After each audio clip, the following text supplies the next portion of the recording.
ভাইজি আমার তো পাত্তাছি না, আমাকে একটা বিদেশ থেকে মামা এসে বাংলাদেশে, আমি মামাকে ফোন দেই। খা খা খা আমায় চুষে চুষে খা আমায়। হ্যালো মামা, এই একটা কাম আছে, আমরা তো পাত্তাছি না, আপনার বাইরের খেল, তাড়াতাড়ি আসেন।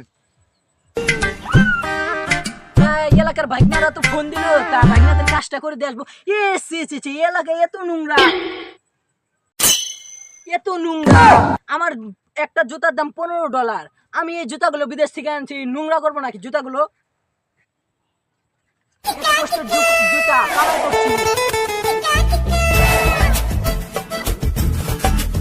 বুঝেছি মামা আছে। এ মামা, আমরা এদিকে এদিকে, আসো আসো আসো।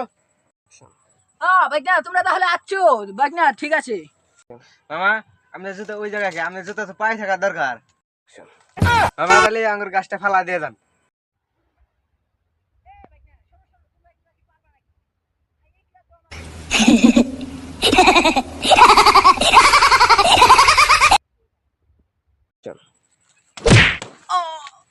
মামা কি হইলো? না ভাগনা কিছু নাই, এগুলো অনেকদিন পর তো, এগুলো তো আমার ভাই হাতের খেল। ভাগনা হাত ভাঙছে, এবার তো থরু থরু। মামাকে তো বিদেশ থেকে নিলাম, তাও তো মামা পারে না। চল মামা হাসপাতালে যাই।